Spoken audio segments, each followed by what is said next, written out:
الحمد للہ رب العالمین والصلاة والسلام علی سید الانبیاء والمرسلین اما بعد فاعوذ باللہ من الشیطان الرجیم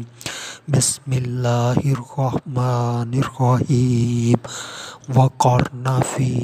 بیوتکن صدق اللہ العظیم، اور اپنے گھروں میں ٹھہری رہو۔ آج کا جو میرا عنوان ہے وہ ہے بی بی فاطمہ الزہرا رضی اللہ تعالی عنہا۔ درود پاک کی فضیلت نبی اکرم نور مجسم شاہ آدم و بنی آدم سیاہ لامکاں شب اسرا کے دھولا مصطفیٰ جان رحمت صلی اللہ علیہ وآلہ وسلم نے ارشاد فرمایا، تمہارا مجھ پر درود پاک پڑھنا پل صراط پر نور ہے۔ صلو علی الحبیب صلی اللہ تعالی علی محمد صلی اللہ علیہ وآلہ وسلم۔ پردے کے متعلق سوال جواب کتاب جو کہ بانی دعوت اسلامی حضرت علامہ مولانا محمد الیاس عطار قادری رضوی زیائد دامت برکاتہم العالیہ کی تھی، 411 صفحات کی۔ وہ اول صفحے سے لے کر 411 صفحات تک وہ بیانات درس کی صورت میں وہ مکمل ہوئی، اور اس کے بعد آج سے ایک نئی کتاب جو کہ دعوت اسلامی کی ویب سائٹ پر موجود ہے، عورت اور آزادی، اس کا آغاز کیا ہے، اور یہ کتاب 68 صفحات کی ہے، اور اس کا بھی انشاءاللہ عز و جل مکمل بیان کی جائے گی درس کی صورت میں، اور یہ درس ایک ترتیب کے ساتھ ہوتے ہیں۔ تو اس کا آغاز جو میں نے کیا ہے وہ شان بی بی فاطمہ الزہرا رضی اللہ تعالی عنہا سے کیا ہے۔ بی بی فاطمہ الزہرا رضی اللہ تعالی عنہا کے متعلق بیانات میرے پچھلے موجود ہیں، اور یہ دوسرا بیان ہوگا بی بی فاطمہ الزہرا رضی اللہ تعالی عنہا کی شان میں۔ بی بی فاطمہ الزہرا رضی اللہ تعالی عنہا حضور پاک صلی اللہ علیہ وآلہ وسلم کی لاڈلی شہزادی ہیں۔ بی بی فاطمہ الزہرا رضی اللہ تعالی عنہا جو ہیں وہ عظمت و شوکت کی عظیم چوٹی پر فائز ہیں۔ بی بی فاطمہ الزہرا رضی اللہ تعالی عنہا شرم و حیا، پابندی پردہ کا یہ عالم تھا کہ ان کے سر کے بالوں کو چاند اور سورج نے بھی نہ دیکھا۔ بی بی فاطمہ الزہرا رضی اللہ تعالی عنہا جو ہیں ان کے متعلق نبی پاک صلی اللہ علیہ وآلہ وسلم نے ارشاد فرمایا، جس نے فاطمہ رضی اللہ تعالی عنہا کو تکلیف دی اس نے مجھے تکلیف دی، جس نے مجھے تکلیف دی اس نے اللہ کو تکلیف دی۔ اور جس کے متعلق اعلیٰ حضرت الشاہ امام احمد رضا خان بریلوی رحمۃ اللہ تعالی علیہ بریلی کے تاجدار امام اہل سنت فرماتے ہیں، کیا بات رضا اس چمنستان کرم کی، زہرا ہے کلی جس میں حسین اور حسن پھول، شہزادی کونین ملکہ سلطان، سلطنت عفت و عصمت کی، پیکر شرم و حیا، ظاہرہ طیبہ طاہرہ نیرہ منیرہ، سیدہ فاطمہ الزہرا خاتون جنت رضی اللہ تعالی عنہا۔ یہ جو کتاب میں انشاءاللہ عز و جل بیان کروں گا، یہ بی بی فاطمہ الزہرا رضی اللہ تعالی عنہا کی بارگاہ اقدس میں ہدیۃً نذرانۃً ہی پیش کی جائے گی، تو اللہ پاک اس کے اوپر مجھے اجر عظیم عطا فرمائے اور سننے والوں کو سن کر عمل کر کے اپنی زندگی بہتر بنانے کی توفیق عطا فرمائے۔ یہاں پر ایک سوال ہے، وہ یہ کہ اگر کوئی سوال کر سکتا ہے کہ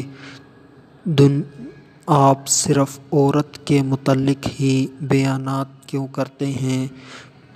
یہ تقریباً میرے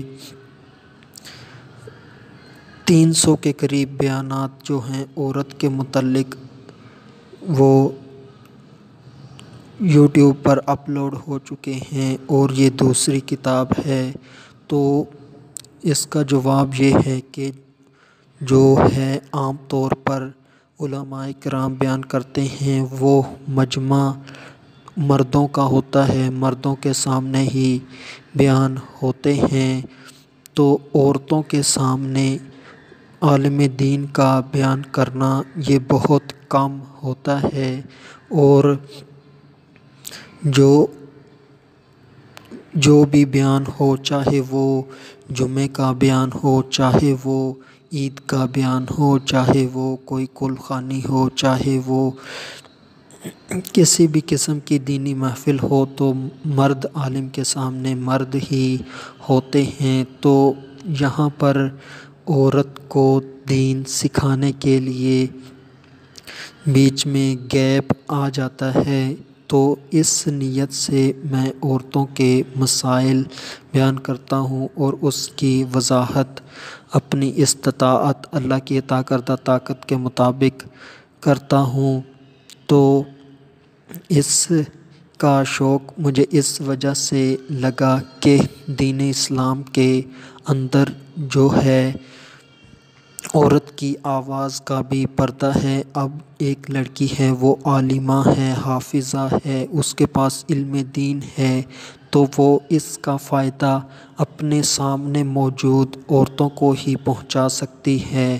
یعنی کہ جو اس کے گھر کی عورتیں ہیں انہیں فائدہ پہنچا سکتی ہے، یا پھر اگر کوئی ہمسائے گھر میں آ گئی یا کسی کے گھر میں وہ چلی گئی تو اس طرح دین کا فائدہ پہنچ سکتا ہے۔ یعنی کہ اگر کوئی عالمہ بھی ہو تو وہ اس قدر دین نہیں پھیلا سکتی جیسے عالم مرد پھیلا سکتا ہے۔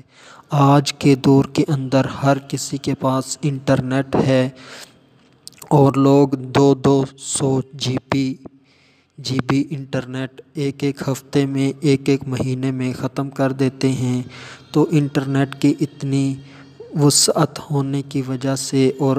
سوشل میڈیا کے اس قدر استعمال کے 16 گھنٹے 14 گھنٹے موبائل استعمال کیا جاتا ہے، تو اس وجہ سے جب نوجوان نسل ہی موبائل پر گئی ہے تو انہیں دین سکھانے کی غرض سے میں نے یہ کوشش 1 سال یا اس سے بھی زیادہ عرصہ پہلے شروع کی تھی۔ تو آج یوٹیوب کے اوپر میرے درس اور بیان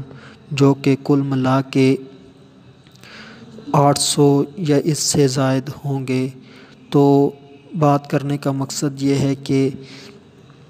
اس برصغیر و پاک و ہند میں مجھے صرف ایک عالم دین ملا جو عورتوں کے مسائل، عورتوں سے خطاب، عورتوں سے بیان کرتا تھا۔ اس کا نام ہے سید امین al-Qadri.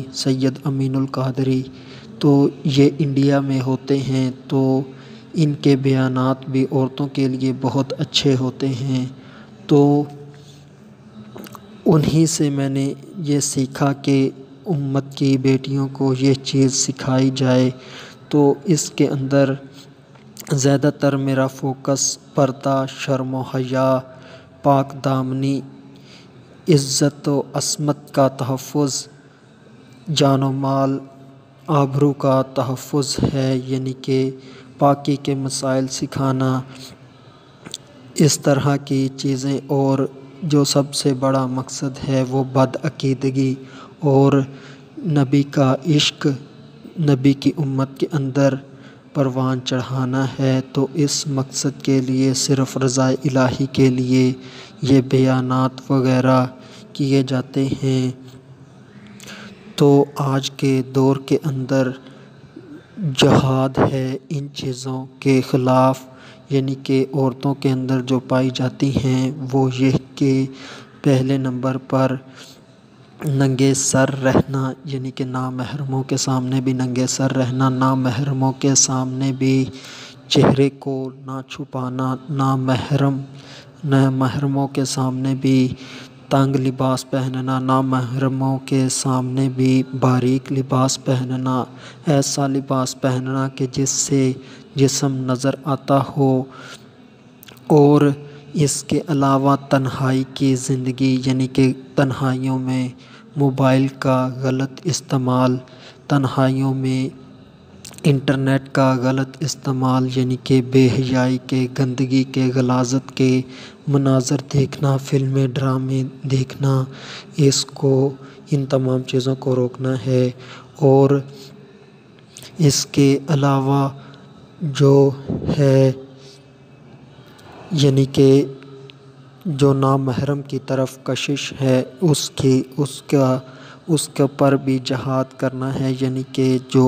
Boy friend girl friend کا جو آج زمانہ بنا پڑا ہے، معاشرے میں عام ہوتے جا رہے ہیں، اس کے متعلق بھی بیانات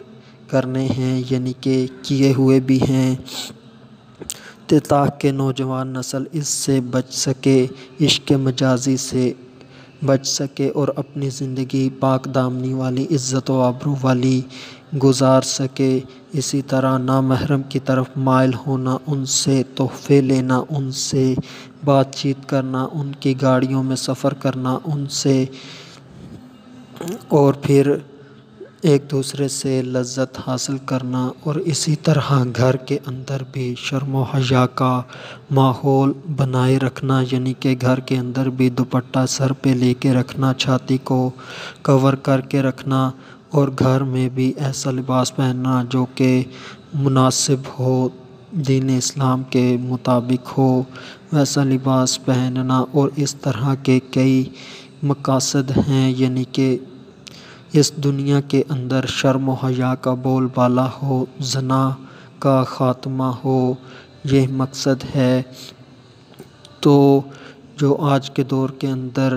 جو باریک تنگ لباس پہنے جاتے ہیں، اس کے خلاف جہاد کرنا ہے۔ تو آخر میں اللہ تبارک و تعالی سے دعا ہے کہ اللہ تبارک و تعالی میری یہ سعی اپنی پاک بارگاہ میں قبول و منظور فرمائے۔ وما علینا الا البلاغ المبین۔